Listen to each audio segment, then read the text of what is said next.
It's Friday. I'm about to head off on another journey to Coles. This time I'm going to follow up on the information I got yesterday about the gin, getting the $42 gin. They've got it in stock at Liquorland up there. Also want to get some sweet potato and just check out the supermarket. It'd be nice if I could get some there's a neighbour's backyard. Oh God, I wish the foliage would grow faster. Well, I'll have to get round to planting those other plants on the weekend and try to at least put the basis in to get that cover happening. Yeah, it's about 20 past 9. Oh, sorry, 20 past 10 because the stock market's opened. Although we'll have daylight saving next week. As of Sunday, I think we're switching over to daylight saving. I've got messages from Coles about my inquiry. I suppose it's good to hear back from them. There is an 1800 number, so I can actually speak to someone because I'm pretty pissed off. I gave them all the information they required about the breakages of the 3 pots, but now they're asking other stupid questions about, you know, what is the product, when was it delivered, where's the receipt, all this sort of crap. I mean, they've got a paper trail of everything I've done. I paid for it on credit card. They know exactly what's going on. It just appears to me as if they're trying to slow the process down. They're making it as hard as possible for me to basically put a claim in for the broken items. I've sent them photo proof of it. I mean, what else am I supposed to do? It just pisses me off. The good thing is, like I say, I've got that 1800 number. I can ring up someone in Melbourne. They're based in Mulgrave in Melbourne, and have a chat to them because I think it's not good enough. They've also sent a message out with a feedback form, so that's good timing. When you're pissed off with with the company, it's the perfect timing for that. I hope I can find a washer for the tap because it just continually drips. The filter hasn't really done much as far as the drip is concerned. So hopefully I'll get something there, and I'll just try to remember to also take some cash out as well at the ATM. So just get a couple of things done up there. Yeah, like I say, it's 20 past 10, so it'll be a little cooler than it'll be in an hour or two's time, so it's probably a good time to get off. And hopefully I'll have an incident-free run up there and get everything done that needs to be done. Right, back at Clifton Beach Shopping Centre, and I got some more diced beef on special. It's actually used by date is today, so I'll go straight in the freezer, and I won't probably use it for another week or so, but it's good to have anyway. $9.50, so that was good. I got my cheap gins, that was good. Nowhere here I can get a washer for a tap. I mean, it's amazing people don't sell them because they don't take up any space. I think, you know, Woolworths sell kits, and I think they're out of stock with whatever they do supply at Coles. It's just nothing. It's typical these days. Everything's out of stock. Just one of those things. It took me about 18-19 minutes to get up here because I got an ATM receipt and it gave me the actual time. So yeah, it's a little slower than I have in the past 16 minutes. Maybe I had a headwind. We'll see how it goes on the reverse. I'll see if I can get a time check and see if I can do it any faster returning there back to Kawara. I decided to do a video outdoors under my veranda. Very large veranda. It covers half of the house, so if you had a big family, big groups here, you could have some really nice barbecues and what have you. That'd be a nice thing to do. I'd like to do that in the future, but I don't have a barbecue. I do have electrical outlets on the walls here, which is great, so that's quite a bonus. But you know, there's been a few bugbears with this house, but that's one of the things that is nice to have. And it does have relatively new aircon too, so I suppose, you know, you've got to take what you can get. But I got an update on the on Kmart. I finally got an email from someone who actually seemed to know what they were talking about, because other people kept asking for more information. I said, well, I've already provided the photos of the broken pots and and they've got details of me purchasing it. So because I did it online, so I thought, well, what's all this other? Why give me the third degree? And this woman didn't do any of that. She said she'd replace them and give me a refund. So the trouble is, I don't think it's on all the pots, because there were actually 3 in total that were broken out of an order of 6. So she's probably only aware of 2 or 1. I can't remember how many in her case. So I'll just have to send her a photo. But at least she's doing her job properly. She's acting the way I expected them to act. But it was rather disappointing, and it could be a situation where there's too many chiefs and not enough Indians, or I don't know. They just seems like they're just not talking to one another at the head office down in Mulgrave in Melbourne. But anyway, not a biggie. That's only about $30 we're talking about. In the scheme of things, it's not much. I've got a bigger issue actually with NAB and NAB Trade. I hadn't checked out that site for ages because I don't do my share trading using NAB Trade anymore. I used it initially, but I found it a bit buggy to work with, so I just switched everything across to ComSec, which I set up after that. So ComSec costs more, but it's worth paying a little extra, in my opinion, to get a smoother operation when it comes to buying and selling shares. The big problem I've got there is it was the first lot of shares I bought, which was an offshore mining company. They provided facilities for miners offshore, so they could take it out to oil platforms and other things like that. And that shareholding has just disappeared. Now, I would have purchased those shares in 2015, but if I haven't done anything to them, why would they just wipe them from the registry? They're not in the share registry either. That's the other weird thing. So they just seem to have disappeared. Now the price has dropped a bit. I think it was worth about $4.5 when I bought them, and they dropped quite a bit to about a third of that. But it's still over $1,000 that I would rather be in my pocket than someone else's. And it's a bit of a mystery to what's happened to them. It's not good when you find out that some holdings, it is the smallest holding I had, has just disappeared out of thin air. I haven't had any issues with ComSec since I've been trading with them. They've been fine. So just a bit of a worry. So I've got to get that sorted out. And I'm not having much success with my spinach. I probably mentioned this already, but I think it's more to do with the variety of spinach. It's a colder variety, cold weather one, and I should have planted a lot earlier. I've got some I could harvest, but some of them's just rotting, and that's so I've moved it actually. But I'm thinking of actually planting the tropical variety of spinach, because I think I'm going to have some capsicums, some green peppers coming through the pipeline pretty soon. They're looking pretty healthy, and I've even got some beans growing, or peas, snow peas. They're grown, and not as many as I'd like, but some of them are growing, and that's good.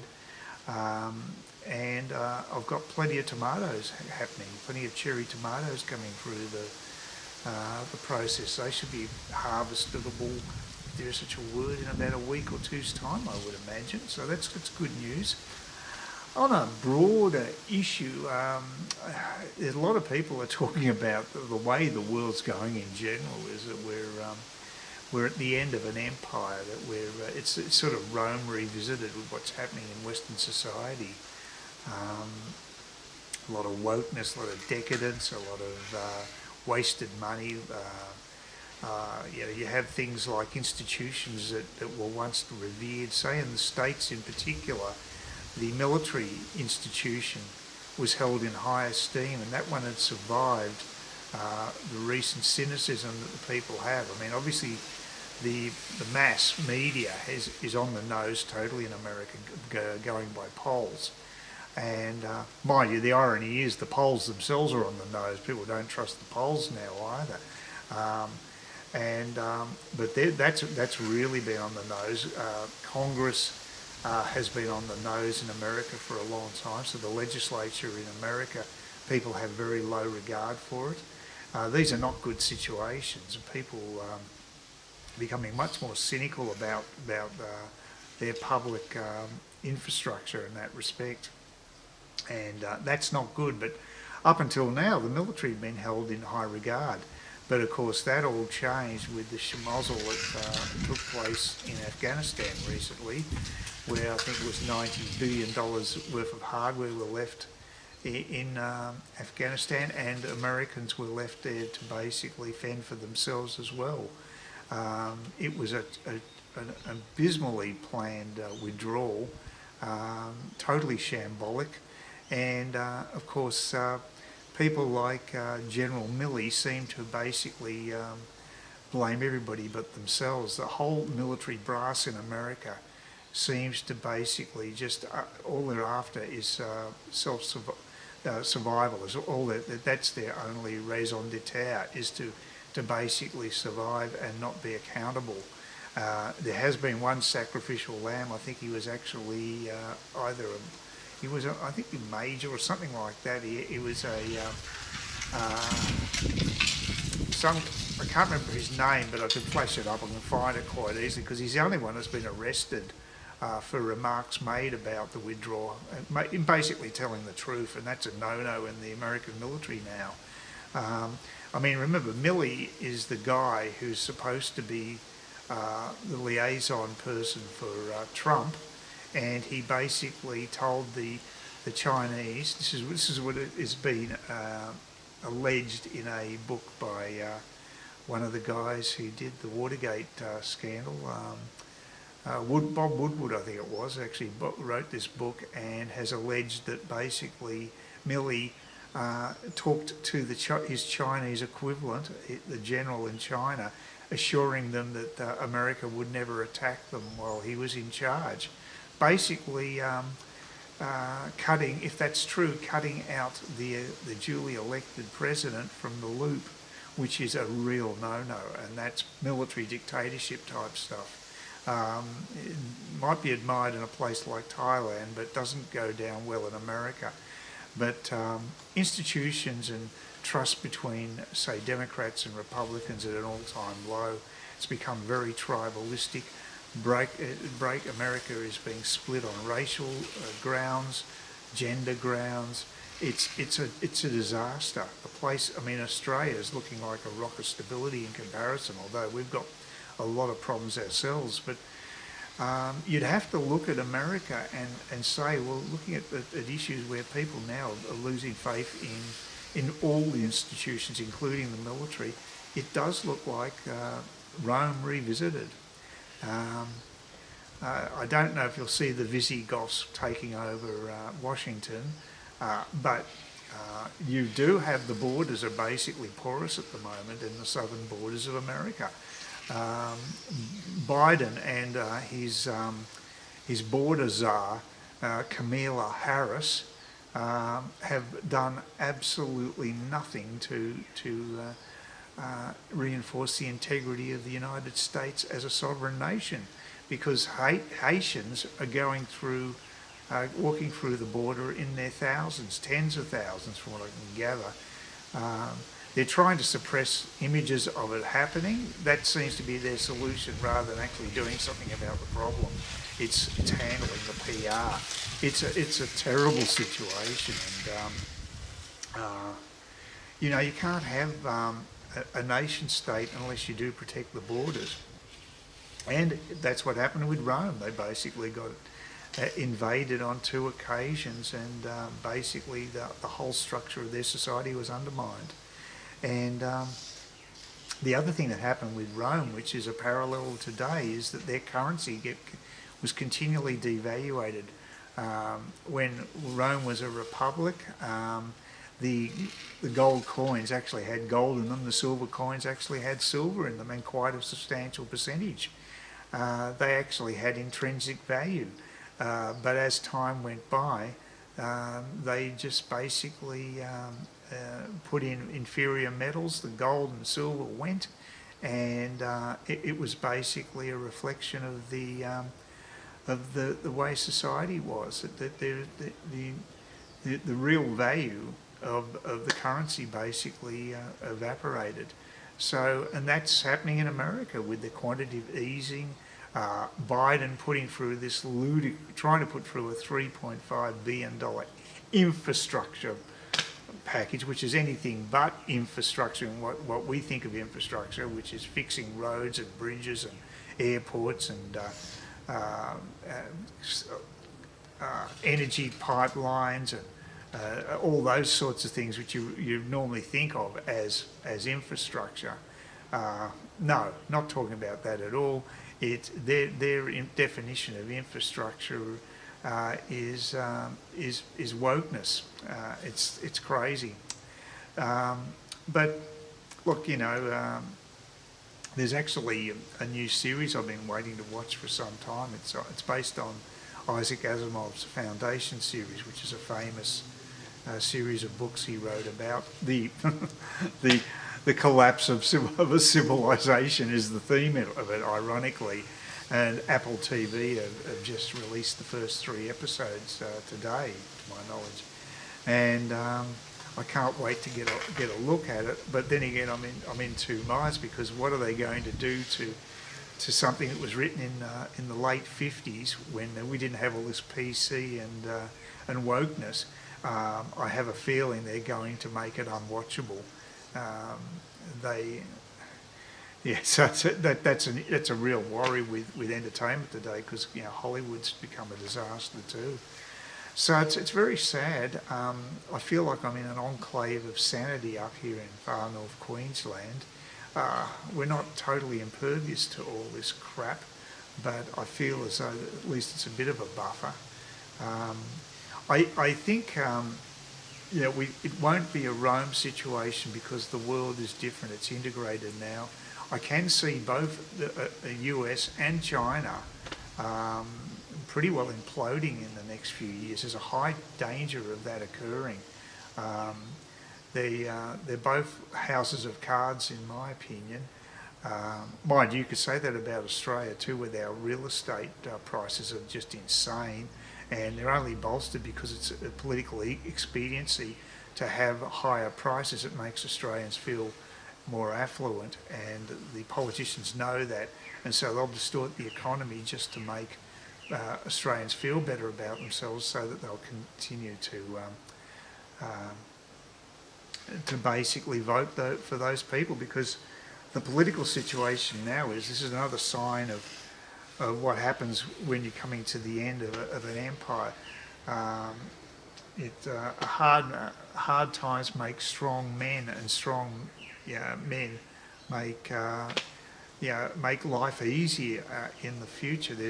I'll put the actual quotation up, which is a brilliant quotation, and basically succinctly summarises, I believe, what is happening to society. We are softening up. Politicians are afraid to take hard decisions these days, because they know they'll be punished at the polls. People just expect government to just handing them more and more, and not prepared to actually provide anything in return. It's just that's not everybody, but there is a percentage of people that are doing that, and they believe that, and it just can't run a society like that. We have to have a productive side of society. A place like Queensland has got a bloated public service. That's not a very good way to run your economy, because everybody knows you have too many public servants, you're going to have inefficiencies. They've got to be paid, and that money could go into more productive infrastructure, where, say, private enterprise could develop places like here, northern Queensland. Perfect. There's so much potential up here, but it will never be realised while we're tied to the rest of Queensland. Please consider subscribing to my channel if you think there's anything there of use to you, or entertainment or whatever, and either do that or give me a thumbs up, or if you're feeling really energetic, do both. That'd be great.